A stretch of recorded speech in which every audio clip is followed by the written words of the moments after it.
You and I both know that everyone's shilling Amazon products right now for Prime Day, and that definitely includes me, but this list of 10 products are things that I actually use on a daily basis, and some of these things never leave my bag. Also, while this is a list of 10 products, I am giving you options on some of them in case you already own some of the equipment, or if I personally use it slightly differently and I think someone else might benefit from that. So all of these products are under $25, but originally they were under $20, and I feel like a few people bumped the prices up before Prime Day, which is a little sus, but realistically, they're probably the most affordable and most cost-effective solutions to a lot of problems you're bound to run into.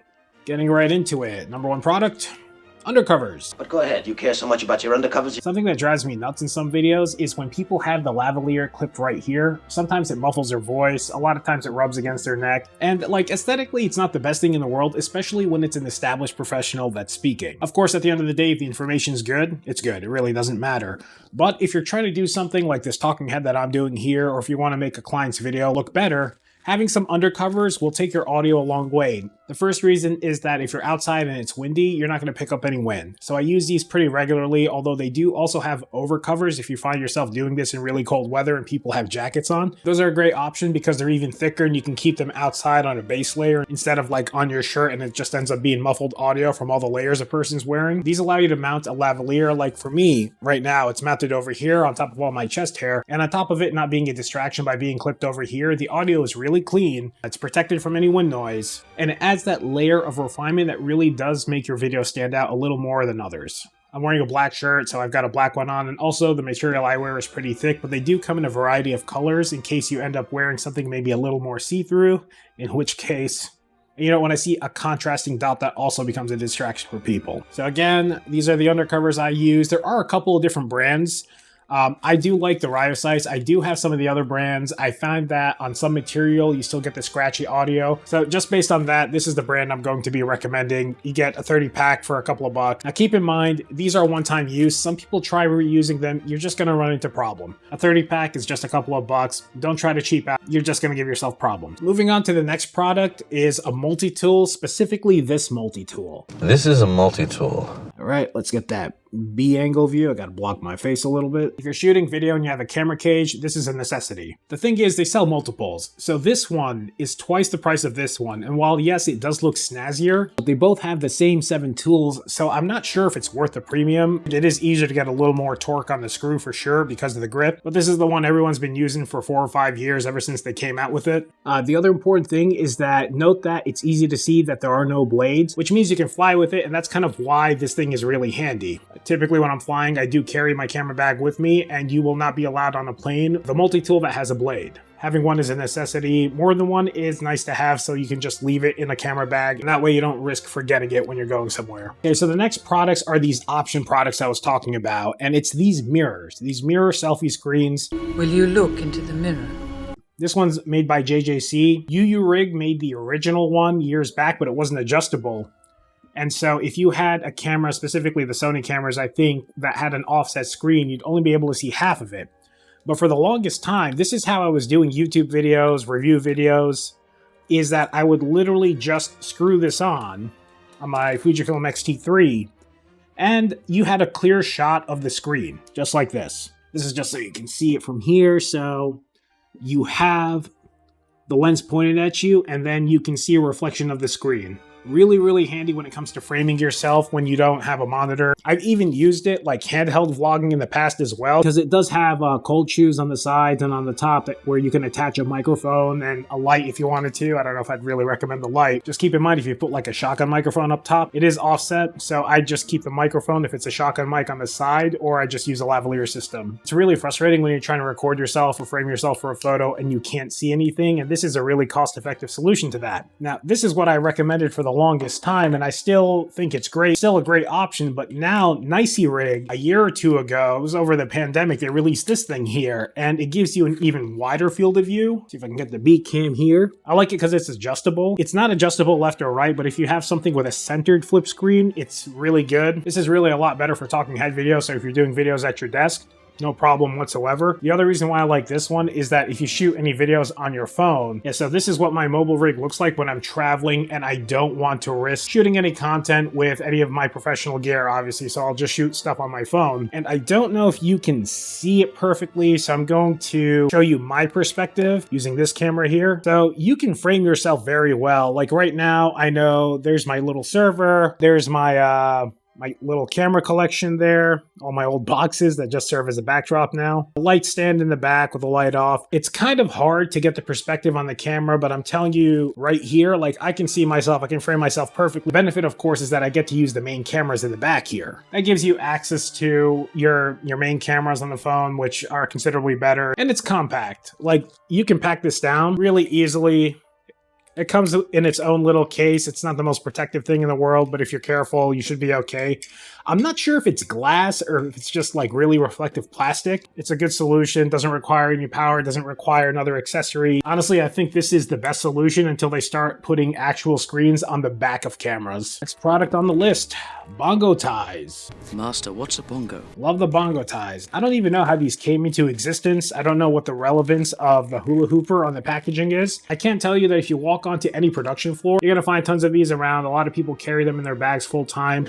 I have multiple bags tucked everywhere in my car, in my bags, in my carry-on bags. I've used these for everything from bundling cables together to emergency fixes on rigs, to strapping microphones that had the bases broken onto the camera rig. It's such a simple product. It's just a rubber band that has this little wooden notch thing. The most common thing I use it for outside of like emergency scenario would be to anchor like a small light to a fixture that either wasn't magnetic or is a really odd shape. For sure, these have plenty of applications outside of like the camera and tech space, but a lot of us use them, and these are definitely worth picking up because you only have to use them once for them to be a permanent part of your bag. This is a really simple one that no one actually thinks about until they need it. And oh yes, of course, this is the original. Thank you. Lens cap removal mastered. This is an expensive lens, but realistically, all lenses are pretty expensive. Replacement lens caps are small investments in the safety of your equipment. Doesn't matter if you're insured or not. Doesn't matter if you've never lost a lens cap before. It only needs to happen once. This is a 105mm one, but I have one in every filter thread size. So I've got a 67, 58, 77 and 83. I've got them all in my drawers there. The last thing you want to do is be somewhere, especially if you're flying or driving back, you lose a lens cap and now you're stuck caressing the lens for your entire trip home, which might not even be an option depending on how you're traveling. I use Breakthrough Photography's lens caps. I got a lot of their stuff. They're reliable. And what I like about these as well, let me see if I can actually showcase this. So here's the original lens cap and here's the Breakthrough. I actually keep the Breakthrough one on full time because this occasionally happens when you accidentally knock your lens cap off, or maybe you don't put it on securely. It's a lens cap, it's not rocket science. But these, like there's a lot of tension there. Like a considerable amount of tension, and they just feel a lot more secure. So I actually keep this one on full time on most of my lenses, and then the original lens caps are the backups. That's why I pulled this one out of the Breakthrough bag. Let's toss this guy back inside. It's a small investment to protect yourself from potentially a really big problem. That's just how it works. Next up are these clamps. Clamps! These are also option clamps I'm going to give. This one's a little less expensive than this one, but this one gets slightly more surface area. This has like the crab arm, and I don't know if it's like an aesthetic decision or if there's a functional reason for it, but I feel like this knob here, this little thing, when I'm tightening it, it just gives me the ability to tighten it further than this, but these have been around for ages and they haven't really caused a problem. And realistically, either one of them are fine. This is just a newer model. I've used them to mount GoPros, 360 cameras, but the thing I use them for most is actually mounting lights. Not necessarily key lights, but like a background lights, especially at night. Screw it up top like you would, clamp it down, you loosen the arm up, you position it the way you need it to, tighten it up, and you can leave it there for hours. Just make sure you don't forget about it. This is the original. It's a little smaller, functions the exact same way. Either one of them works fine. I wish this came in black, because sometimes when you have to leave it in a background for a video, this will draw just too much attention because it does look pretty sleek. This is pretty inconspicuous. Also, it looks like a T-Rex. Great to add practical lights to a scene. Also nice to have if you're out taking night portraits, because you can just set a small backlight somewhere. Even if it's in frame for photos, you can clone stamp it out. More likely than not, it's not going to be. It's going to be blurred into oblivion anyway, so you'll be good to go. It does look pretty cool, but like I said, I do wish they had a black version now, but Functionally, it's great. Next thing on my list is technically two products, although if you buy this light, this comes for free. I'll go over this one in a second. This is an interesting light because it's not great at anything. It's magnetic on the back. The magnet's not super strong. It is RGB. The colors are lovely, of course. But it has a lot of color fringing on the edges, which you're not going to do spec work there, but for creativity's sake, it's great. It is USB-C chargeable, which is phenomenal because most of these end up having some old micro USB thing, and I appreciate that it's USB-C since we all have USB-C cables everywhere and we don't have to buy additional cables or keep track of them. It's got the full spectrum RGB. I've got the lights in the back here. It's a great light. It's not a powerful light. I am recording this during the daytime right now. These background lights I set up today are not my usual background lights. It's just a couple of these that I stuck around the room.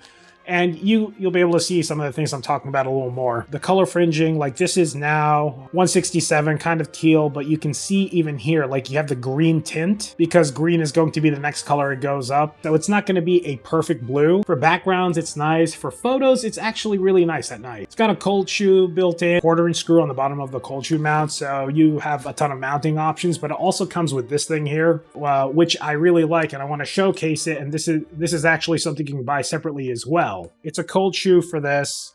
And initially I didn't really fully understand what this clip was for because it wasn't a great clip. It would hold in some angles, it wouldn't hold others. I thought you were supposed to put it on cables. But let me get my phone back here. So you've got your selfie camera. I've got my selfie camera right here and it mounts over. Yeah, let me take a quick video right now. Let's get the selfie cam on. Just full disclosure, I use Filmic Pro for pretty much all my phone videos, just in case the colors are a little different than what you're used to. So now I'm recording. This is what it looks like. Like I said, it's bright outside, so it's not super dark. With no light, Filmic Pro, keeping that 1/48, that 180 degree shutter. Turn this guy on and you have a decent amount of fill. You can actually see that the fill light from here. Wow, maybe I should consider this instead of the big softbox I have. But the fill light does fill my face up pretty well here. So if you're doing like TikToks or anything, you're going to be good. Great for social videos, but also great for YouTube videos as well, because all you have to do, flip around the orientation. Where's that camera? There it is. It's the same thing. I feel like it lights up the set pretty well. Here's what it looks like without the light. Again, I'm sitting in front of a window that just has a shade down, so it's pretty good. Maybe I'll do this again when it's a little darker. I prefer the spread of this thing to the spread with the Amarin cameras. Never mind the whole RGB thing. And you could theoretically just buy a couple of these for under $100 and you'd have a 3-4 point lighting setup. Use a couple as a background and one as a key. And I would probably even go as far as to mount it somewhere up here, just to give me a little more dimension. Also, functionally, it's the same thing for webcam. So if you want to just look better in your Teams meeting, if you're like Gollum hiding in the corner of his cave, that clips right over. Also, just wanted to throw it out there again.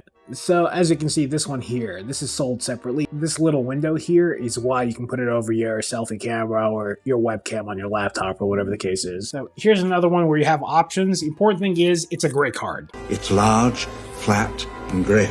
Gray card. They normally come with a white card background as well.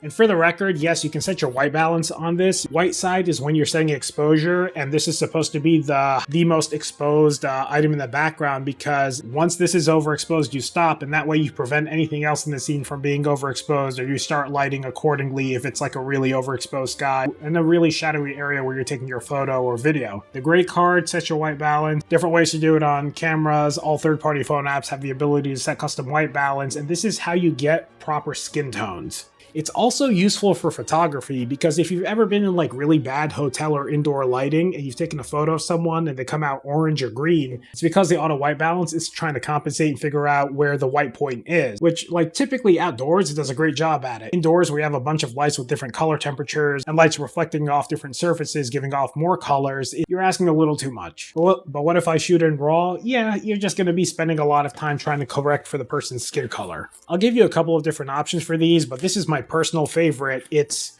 a fold-up gray card, white card. The reason why I like this one is that it's large enough to take a reference photo without you having to have to zoom in, and also it collapses to the size of like the small cards, which are also an option. And maybe I'll include a link to the cards as well. Talking about these white balance cards that I do travel with as well, but This is my favorite go-to option. Getting the skin tones right in camera, then you can do whatever you want with the background. It's just really nice, and it makes for a much smoother editing process as well. If you're with a client or even with a friend, you whip that thing out, they're gonna realize that you know what you're doing. Next one's not glamorous, but also very important to have, because again, it's something that you don't realize you need until you're missing it. Get replacement cables for your microphones. The name's Cable. You don't have to get this brand specifically, but it's easier for my eyes to see red in a black bag, so I like getting the Rode cables. But what I do want to show you is that this is a standard microphone where if you're using a camera, you go ahead and get this cable. But if you shoot and you're recording audio to your phone using a microphone system, you need one of these. Just let me get that all focus. This is a TRS to TRRS. Basically, this one has 3 rings here. You can see the 3 rings here versus the 2 rings here. And the ones that plug into your camera have 2 rings on the side.